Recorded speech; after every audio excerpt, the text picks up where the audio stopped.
Bueno, hoy quería compartirles algo que, bueno, no sé si vieron en 1330 Teens, que el tema de hoy es cambiando culturas, ¿no?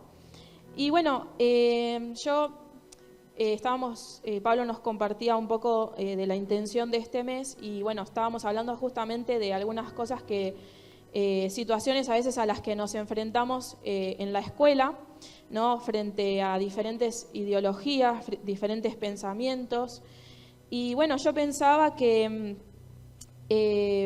muchas veces estamos muy susceptibles, ¿no? a aceptar ideologías y aceptar mentiras en realidad, que parecen verdades, sin cuestionarlas, ¿no? ¿Vieron esto por las redes sociales seguramente o vieron en la calle?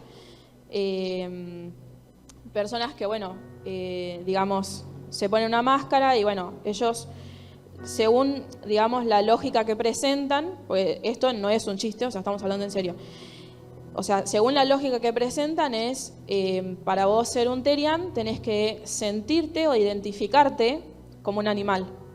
Y eso se demuestra con actitudes involuntarias. O sea, si vos mordes a una persona, entonces ya quiere decir que por dentro sos un Terian. ¿Tiene sentido para ustedes eso? ¿Tiene lógica? Bueno, no tiene lógica o no. Pero muchas veces hay cosas esto porque ustedes lo ven que es muy evidente, o sea, hay una verdad, es que ustedes son seres humanos, ¿o no? No pasa por cómo se sienten. Entonces es una cuestión biológica y un diseño de Dios establecido que es perfecto. Entonces, hoy es esto, ayer fue otra cosa y van a seguir, ¿no? Presentándose muchas cosas y hay gente que lo va a creer. Y hasta que aparezca algo que parezca más persuasivo, más entretenido, más divertido o más chistoso, no sé cuál sería la intención, pero hay gente que realmente cree en esto y se apropia de una falsa identidad. El peligro en que quizás nosotros a veces somos inestables en nuestras creencias, ¿no? Y que nos vamos moviendo de un lado para otro porque primero nos convence una cosa, pero después nos convence la otra, y en el medio es como que nosotros conocemos la verdad de Cristo, conocemos la palabra, pero como que nos vamos probando a ver qué se adecua más a lo que yo quiero, ¿no? En base a mis deseos. Y esa inestabilidad, es inmadurez espiritual, ¿no? Que muchas veces pasa porque todo lo que se nos presenta nos da a la confusión, muchas veces hay manipulación de por medio, pero lo importante es que nosotros sepamos esto, que nuestra fe tiene también una razón o una parte lógica de ser con argumentos que son sostenibles, ¿sí? Y nuestro trabajo o nuestra responsabilidad como creyentes es no solamente experimentar a Dios de una forma solamente desde lo emocional, si se quiere decir, sino también con nuestra mente. Porque cuando nosotros empezamos a leer de la palabra, ustedes vienen acá todos los fines de semana y todos los fines de semana hay palabra nueva para ver o no. ¿Cuántos coinciden con eso? Siempre hay una palabra nueva y podemos estar toda nuestra vida estudiando la palabra y siempre vamos a estar sacando y aprendiendo algo nuevo, porque la palabra en sí misma es educativa y requiere de que nosotros usemos nuestra mente para sostener nuestra fe. Entonces, yo quería que veamos, todavía no voy a entrar en eso, pero vamos a ver 5 herramientas argumentativas que usó Jesús en el Nuevo Testamento y que hoy nos sirven a nosotros para aplicarlas en nuestro día y muchas veces ante quizás temas que salen a la luz en la escuela o quizás en algún debate entre amigos, que ustedes conozcan cuáles son estas herramientas que Jesús nos presenta, pero que también sepan que ante todo el Espíritu Santo es el que da testimonio y nos da poder, ¿no? Para poder alcanzar a las personas y hablar de forma correcta, pero Él siempre nos va a traer a memoria también cosas que nosotros ya hayamos aprendido. O sea, eso significa que yo siempre tengo que estar aprendiendo, ¿no? Renovando mi mente. Ahora, vamos a ir a la siguiente imagen. Y bueno, yo les quería leer este versículo, que es como la base de todo lo que vamos a ver, en 1 de Pedro 3:15, que dice: más bien, honren en su corazón a Cristo como Señor, estén siempre preparados para responder a todo el que pida razón de la esperanza que hay en ustedes, pero háganlo con gentileza y respeto. En la versión original dice que den defensa, que esa palabra, digamos, del original griego, significa apología, que es una respuesta legal. El versículo es bastante claro, pero acá podemos ver tres cosas que se resaltan. Primero es la preparación, ¿sí? Se requiere de una preparación espiritual e intelectual. Lo segundo es la razón para comunicar los fundamentos de la palabra de Dios. Y lo tercero es reverencia, ¿no? Mantener el carácter de Cristo y siempre lo que transmitimos o lo que argumentamos sea siempre desde el amor, ¿sí? Vamos a la siguiente, porque tengo como un poco todo desordenado, pero bueno, yo, en esta, acá les puse, la palabra apología viene de la raíz de dos palabras, que se dividen en apo, que significa de, logía, que significa logos, y la definición concreta bíblicamente es una respuesta meditada para abordar adecuadamente las cuestiones que se plantean. Si se fijan, como decíamos, requiere preparación, requiere razón y también el carácter de Cristo, ¿no? Para poder transmitirlo con gentileza. Y vamos a ir, ahora sí, a estas 5 herramientas que Cristo nos presenta en su palabra, para que nosotros también las llevemos como a las cosas de hoy. ¿Sí? ¿Me escuchan? Bueno, pasamos a la siguiente. Bueno, acá hay 4 de las 5, pero vamos a pasar a la siguiente, así vamos directo a la primera. Quiero decirles que todos estos términos que ustedes ven acá tienen raíz del latín o del griego y que son como conceptos que ¿alguna vez alguno tuvo filosofía?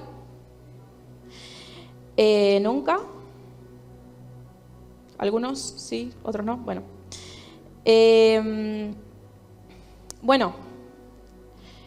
Estos argumentos que nosotros vamos a ver, estas herramientas, salen de la lógica formal y algunas de estas cosas quizás las vieron en la escuela o quizás no. Vamos a ver entonces la primera, que dice a fortiori, y bueno, yo le puse como la ley del más fuerte. Van a ver que todo tiene como una ecuación, es como una ecuación matemática pero con palabras. Entonces yo les voy a leer cuál sería la ecuación que aplica a este argumento. Por ejemplo, ¿no? Dice, premisa 1 dice que proposición X, o sea, una cosa, es aceptada. La premisa 2 dice que el soporte de la proposición Y, o sea, de otra cosa, es aún más fuerte que el soporte de la proposición X. Entonces, la conclusión sería que si proposición X es aceptada, entonces Y, con más razón, debe ser aceptada. Puede parecer confuso, pero vamos a leer en la Biblia Lucas 13, del 14 al 15. Y vamos a ver cómo Jesús aplica esta herramienta de argumentación. Lo leo. Dice: indignado porque Jesús había sanado en sábado, el jefe de la sinagoga intervino dirigiéndose a la gente. Hay 6 días en que se puede trabajar, así que vengan esos días para ser sanados y no el sábado. Hipócritas, le contestó el Señor, ¿acaso no desata cada uno de ustedes su buey o su burro en sábado y lo saca del establo para llevarlo a tomar agua? Cuando ustedes continúan leyendo este versículo, Jesús lo que dice es que había una mujer que había estado atada a una enfermedad por Satanás durante 18 años. Entonces, ¿cuál es la argumentación, ¿no?, que él usa? Si usamos la ecuación, sería, ¿no?, que él dice, si para ustedes es aceptable y es practicable que en el Sabbat ustedes liberen y desaten a sus burros, a sus bueyes, lo que sea, cuánto más y con más razón una mujer que estuvo atada por 18 años por Satanás debe ser desatada, ¿no? Y liberada de su enfermedad. ¿Se entendió? Bueno, yo había pensado, cómo llevar capaz cada uno de estos ejemplos o estas herramientas a algo actual. Y yo me imaginaba la situación o el contexto, ¿no?, del debate del aborto, ¿no? Y lo pensaba por el lado de que muchas veces la sociedad considera quizás un crimen, cazar a un animal que quizás está, en peligro de extinción, o no lo sé, y le preocupa el futuro de la especie, pero, cuando se trata del aborto, un ser humano en formación tiene menos dignidad y valor que un animal. Entonces, es contradictorio. Y esta argumentación lo que sostiene es esto, es si para vos es aceptable algo que parece pequeño, ¿cuánto más correspondería a algo que sí merece ese valor? ¿O no? Vamos a ir a la segunda. La segunda es silogismo disyuntivo. Alguna vez, no sé si estudiaron en la escuela el significado, ¿no?, de la palabra silogismo, pero es un razonamiento deductivo que consta de 3 partes. Son 2 afirmaciones y una conclusión que es sacada de esas 2 afirmaciones. Entonces, vamos a ver cómo sería la ecuación. Dice, premisa 1, o bien P o bien Q. Si no es Q, por lo tanto tampoco es P. Ahora, vamos a verlo aplicado a la palabra. Lucas 11:23 dice esto: el que no está de mi parte está contra mí, y el que conmigo no recoge, esparce. Entonces, si tendríamos que reformular la ecuación, sería, premisa 1, o bien estás conmigo o estás en mi contra. Eso es lo que está diciendo Jesús. Premisa 2, ellos no estaban claramente con él, estaban en contra de él, lo estaban atacando. Entonces la conclusión es que están en su contra. ¿Se entiende? Algo importante de este punto es que no hay un neutral, no hay un gris. Es o blanco o negro, no hay relativismo. Porque hoy en el mundo hay mucho relativismo, ¿no?, de que, lo que yo percibo que es verdad es la verdad. No, las cosas son o blanco o negro. Y Dios lo pone explícitamente en su palabra. Y en este caso, yo lo llevé por la identidad de género, escribiendo esto, ¿no? La premisa 1, que es: o la identidad humana está determinada por un diseño biológico y objetivo, que es la creación, o es una construcción puramente subjetiva que cada uno inventa, como un sentimiento. La premisa 2 sería: la ciencia y la realidad biológica nos muestran que el diseño es objetivo y no cambia con el deseo. Entonces la conclusión sería, por lo tanto, la identidad no es algo que se inventa, sino que es algo que aceptamos y descubrimos en el diseño que fue dado por Dios. ¿Sí? Vamos a ir al número 3. Silogismo hipotético, y es como una cadena de evidencias. Y dice esto, premisa 1 dice, si P, entonces Q, y premisa 2, si Q, entonces R. Entonces, la conclusión sería, por lo tanto, si P, entonces R. Va a tener sentido. Dice, Mateo 10:40, quien los recibe a ustedes, me recibe a mí, y quien me recibe a mí, recibe al que me envió. Lo dice clarísimo. Premisa 1, si los reciben a ustedes, me reciben a mí. Si me reciben a mí, entonces al que me envió, y la conclusión es, por lo tanto, si los reciben a ustedes, entonces reciben a aquel que me envió. Esto es lo que Jesús le estaba diciendo a sus discípulos, ¿sí? Aplicado a hoy, yo pensaba que hoy en día, hay sustentos, hay hallazgos arqueológicos, hay profecías cumplidas, hay testimonios, hay testigos de que la palabra, la Biblia, ¿no?, son hechos, son sucesos históricos reales, ¿o no? Entonces, si yo creo en esos hechos históricos que están sostenidos y fundamentados en la arqueología, en manuscritos y en un montón de cosas que lo avalan, cuanto más yo tengo que creer que lo que Jesús dice que es, en realidad Él es, ¿o no? Si creo en la historia y creo lo que la evidencia nos dice, creo en Jesús. Y creo en lo que Él hizo y lo que vino a hacer en la tierra. ¿Sí? Ahora, también pensaba esto, ¿no? Si llevado al contexto de la escuela, ¿cuál sería como esta cadena de evidencias que uno podría mostrar en su vida con su fe? Es lo siguiente, o sea, supongamos, ¿no? Una característica buena que puede ser la honestidad.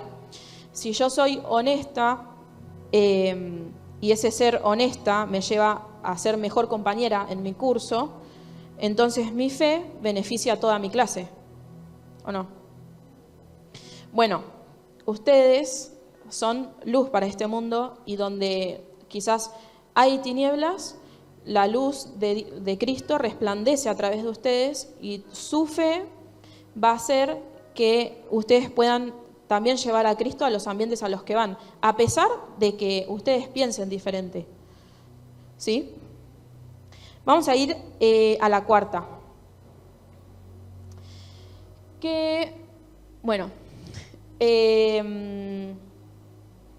Vamos a ir a Juan 8:47.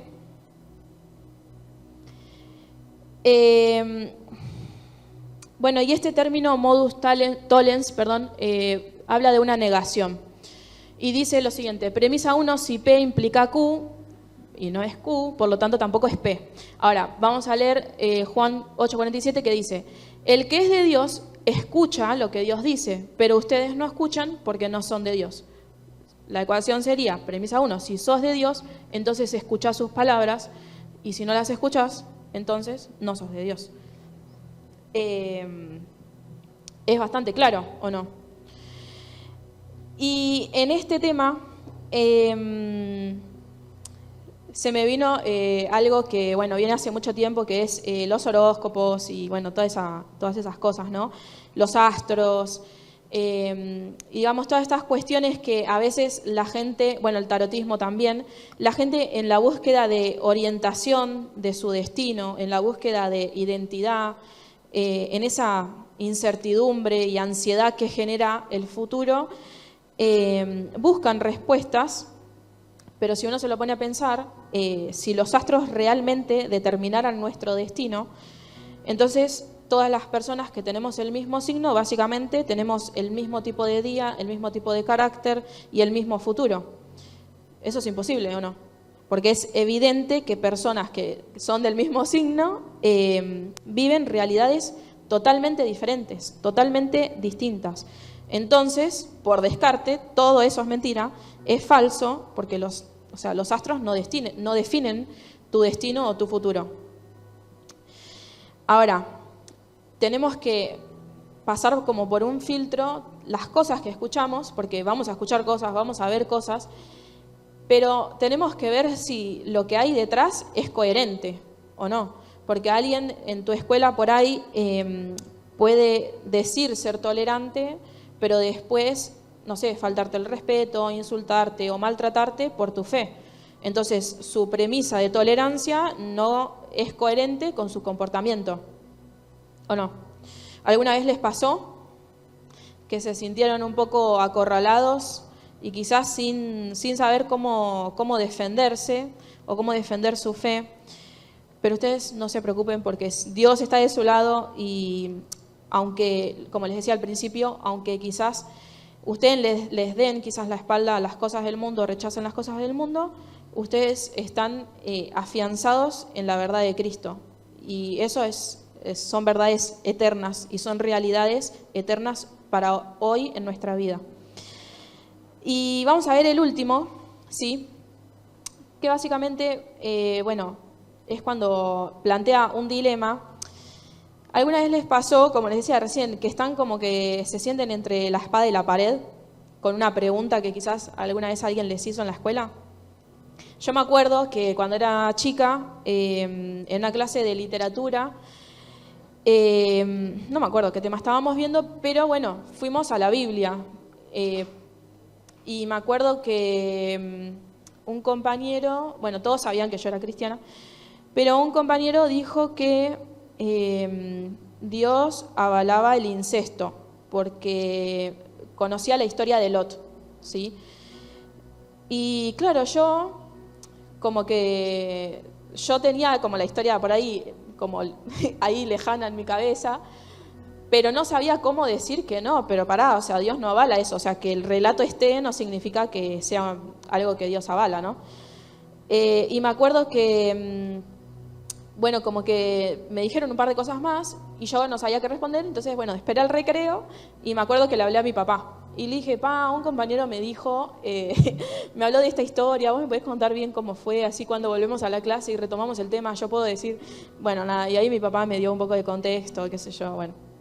Pero nada, me sentí un poco entre la espada y la pared y muchas veces hay personas que te hacen preguntas tramposas, ¿no? Como que para caer en algo, en una respuesta sin salida, básicamente.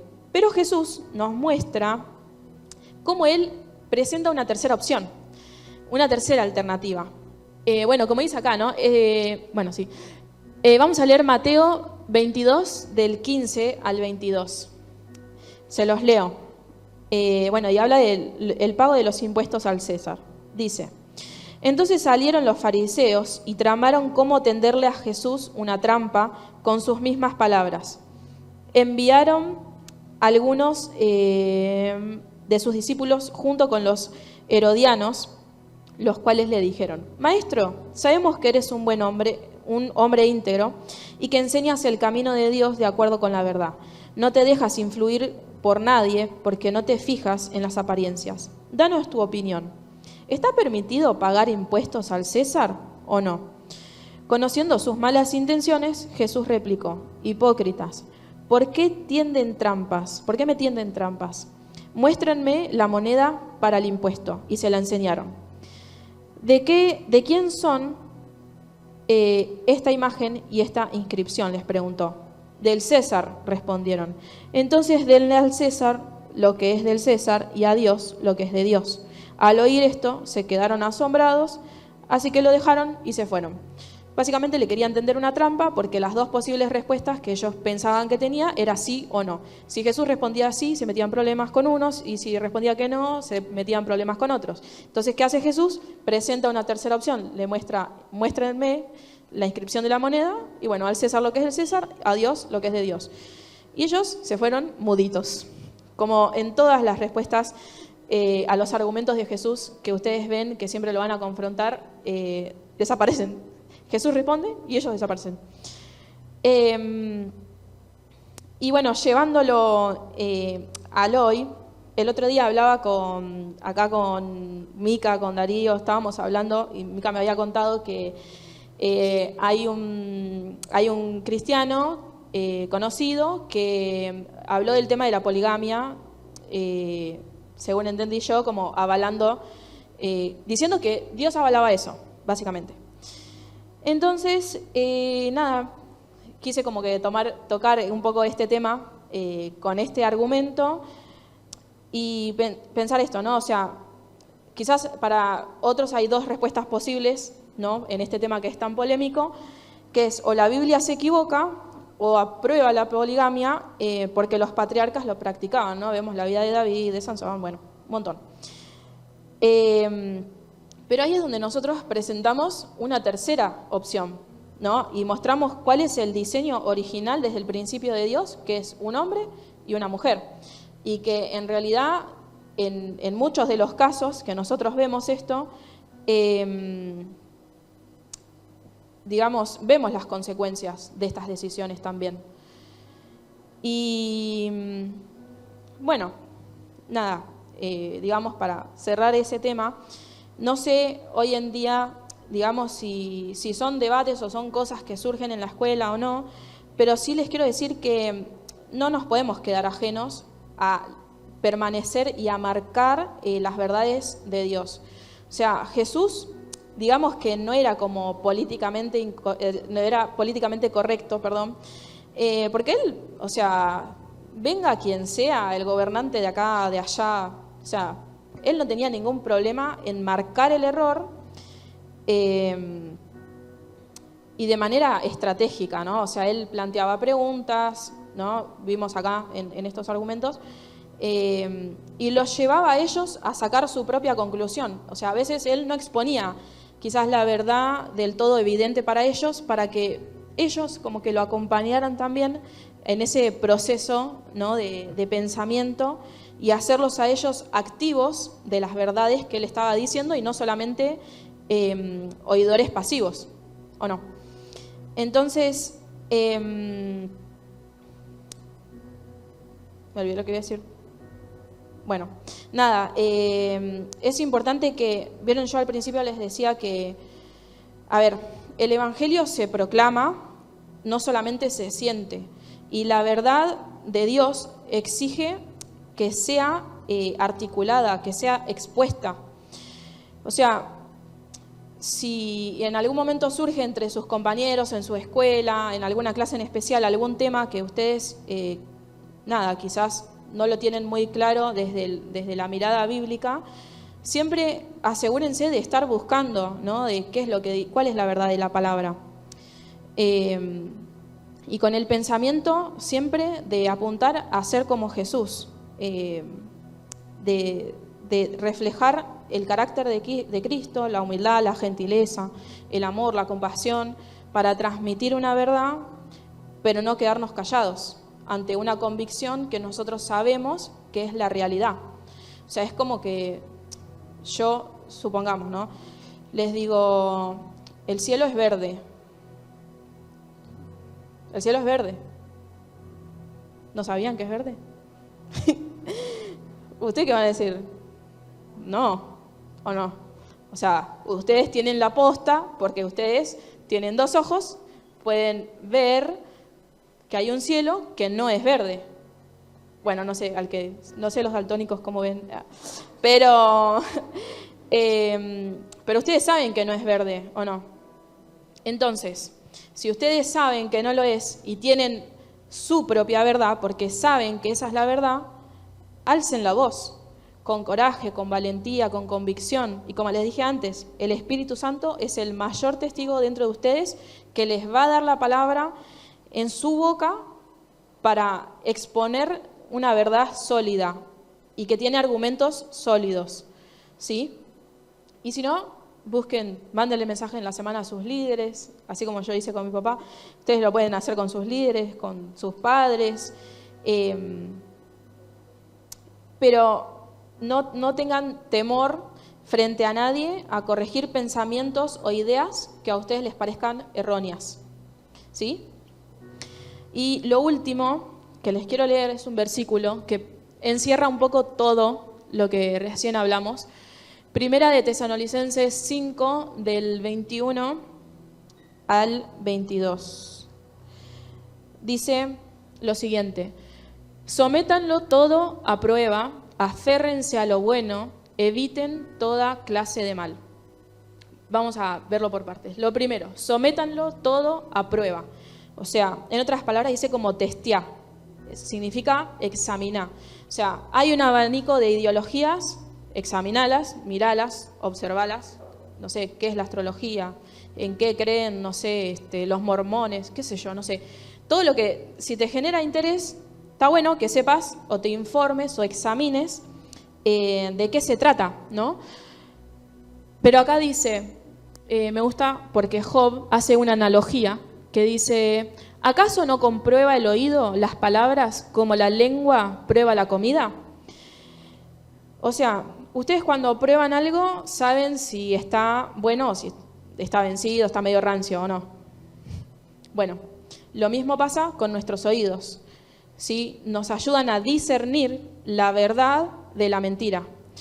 Entonces, así Job usa esta metáfora, pero está bueno porque nos ayuda, nos ilustra, digamos,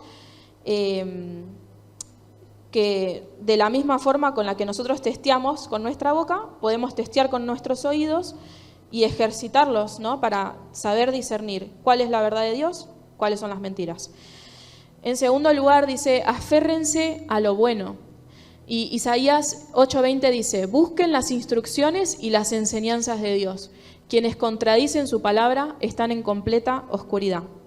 Y hay otro versículo que a mí me encantó, se los quiero leer. Está en la versión de la Pasión, que es Proverbios 23:23. Y dice: abraza la verdad y aférrate a ella. No renuncies a la sabiduría, la instrucción y el entendimiento que da vida. En otras palabras, ¿no? Yo probé, yo vi, investigué, analicé, pasé por un filtro, vi si lo que escuché se compara o, digamos, si es avalado por la palabra de Dios. Y en segundo lugar, lo que yo retengo y sé que es verdad, me lo quedo, o sea, lo abrazo, como dice acá, ¿no? Abraza la verdad y aférrate a ella. O sea, si estoy convencida de cuál es la verdad, no hay nada que me puedan venir a decir que me venga a mover de esa verdad. O sea, me aferro y me aferro. O sea, como decíamos, el ejemplo de la identidad de género. O sea, somos seres humanos, no hay posibilidad, o sea, en la ciencia y en nada, que yo, porque me siento o me percibo o porque tengo instintos animales, me perciba como un animal. Yo conozco la verdad y sé que esa verdad es una armadura de defensa que tengo contra el diablo. Y en tercer lugar, dice: eviten toda clase de mal. Y vamos a leer Colosenses 2:8, que dice: cuídense de que nadie los cautive mediante filosofías y engaños vacíos, según las tradiciones de los hombres, según los principios elementales del mundo, en lugar de según Cristo. Bueno, está súper clarísimo. Pero evitar toda clase de mal significa rechazar. O sea, yo, de nuevo, repasamos. Lo vi, todas las cosas que hay, me quedo con lo que yo sé que es verdad y lo demás lo desecho, lo rechazo, ¿sí? Permanezco lejos de eso. Creo que digan conmigo: pruebo, me aferro, evito. Cuando vayan a la escuela, aquellos que están por empezar o los que ya empezaron, vayan con estos principios, ¿no? De que, escucho, analizo cuáles son otras posturas, pero lo sujeto a la verdad. Lo sujeto y lo paso por el filtro del análisis crítico que yo sé que está en la palabra, ¿sí? Y después me aferro a esa verdad. Levanto la voz por esa verdad. Y en tercer lugar, rechazo cualquier cosa que me quieran venir a imponer, quizás a confundir en las verdades que yo ya sé que están en la palabra de Dios. Pero lo más importante es, si sé que hay verdades, también las practico, o sea, practico la verdad. No solamente me quedo con la información o me quedo con la parte de la mente, sino que practico. O sea, llevo esa sabiduría a la práctica. Y no sé si hay alguna más, no me acuerdo. Ah, sí. Lo último, para cerrar, es esto, de que Jesús, en todas las herramientas de argumentación que vimos nosotros, nunca fue para derribar personas, sino para derribar argumentos, ¿sí? Y nosotros tenemos que tener la mente en eso, o sea, demoler argumentos, no personas, ganar personas, no discusiones. ¿Amén? Todo lo que Jesús hizo fue con la misión de que Cristo sea revelado, de que la verdad de Dios sea revelada, ¿sí? No con la intención de menospreciar o de juzgar o de señalar. Siempre fue con la intención de exponer la luz de la verdad, exponer la luz de la palabra, ¿sí? Y no para lastimar a las personas. Y siempre con gentileza y con amor. Aunque me gusta porque en algunos versículos leímos que él les decía hipócritas, pero bueno, se las decía, no tenía ningún problema. Pero bueno, siempre con amor y siempre considerando que es una persona que si bien puede creer en algo diferente, también hay una verdad que me corresponde presentarle porque yo la conozco y yo la vivo, yo la experimento y además tengo argumentos que refutan esa fe. ¿Amén?